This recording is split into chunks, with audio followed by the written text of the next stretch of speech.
So let's be clear. This is not a speech of concession. Because concession means to acknowledge an action is right, true, or proper. As a woman of conscience and faith, I cannot concede that. But my assessment is the law currently allows no further viable remedy.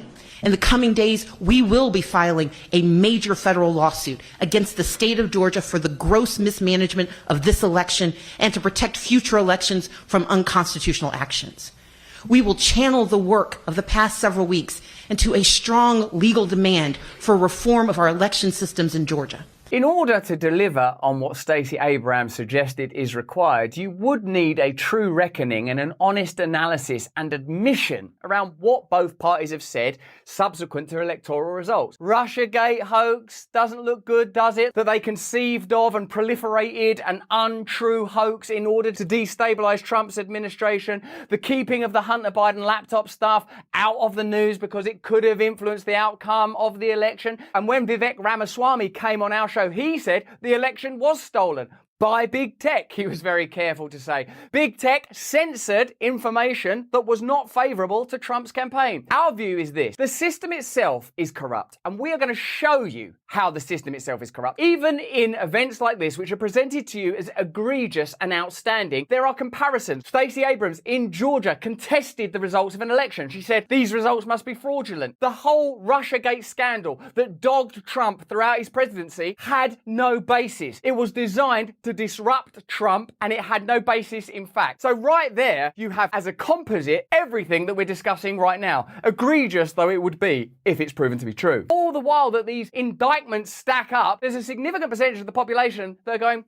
what about Joe Biden's involvement in Hunter Biden's business? What about this Burisma stuff? And instead of addressing it, they're going, no, fake news, misinformation, Donald Trump. So how can you be surprised that the other side are saying these indictments simply prove that Trump is an anti-establishment figure? Hillary Clinton, when she's on mainstream media, doesn't say, look, let me just say from the outset, that Russiagate thing makes us all look appalling. So maybe I should get my own house in order before even commenting on this. We know that the Democrats continually deny the results of elections. Here are some subjects that didn't come up in Maddow and Clinton's chat. When Hillary Clinton lost to Trump in 2016, her campaign crafted the Russiagate narrative, which fueled a vast conspiracy within the government to clamp down on freedom of expression on social media. We are still uncovering the extent and lasting effects that Clinton's election denial has had on this country.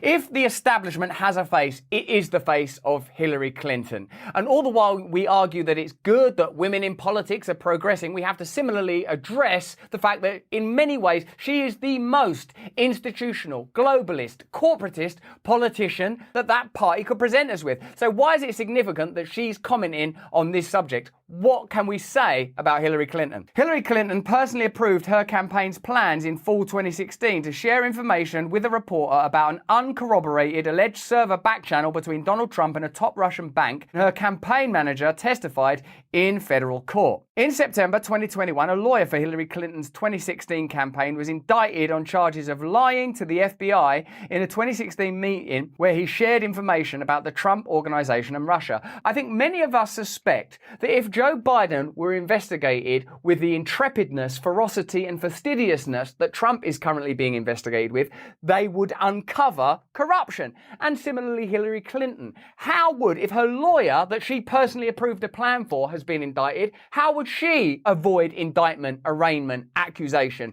The general feeling is these people aren't any better. These people are corrupt. Until you deal with that problem, until you create some moral authority based on consensus, transparency, clarity, openness, willingness, until you're able to do that, it's just going to be two fortified sides and people pitching, well, which argument's going to win so that our cartel can be in charge. There are two reasons the Clinton story isn't a bigger one in the public consciousness. One is admitting the enormity of what took place would require system-wide admissions by the FBI, the CIA, and virtually every major news media organization in America. They can't address it because it would unravel the system itself. Far easier to nominate one villain who, even if they are convicted of wrongdoing, there's a public sense that it's the kind of wrongdoing that all of these figures are engaged with, but they just haven't been caught yet. Any criminal will tell you, what you in here for, mate?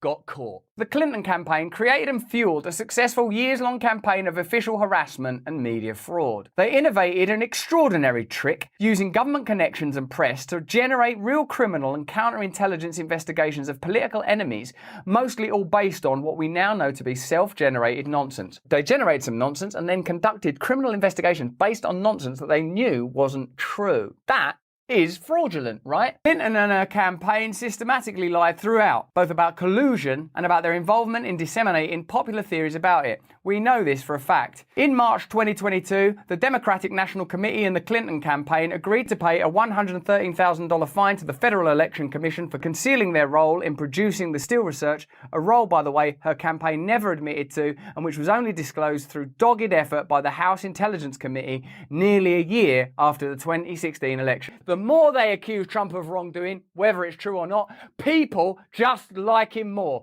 They're preaching to the converted. They're not conducting any kind of investigation into their own conduct. They're not willing to offer any alternatives. So essentially, their problems are of their own making.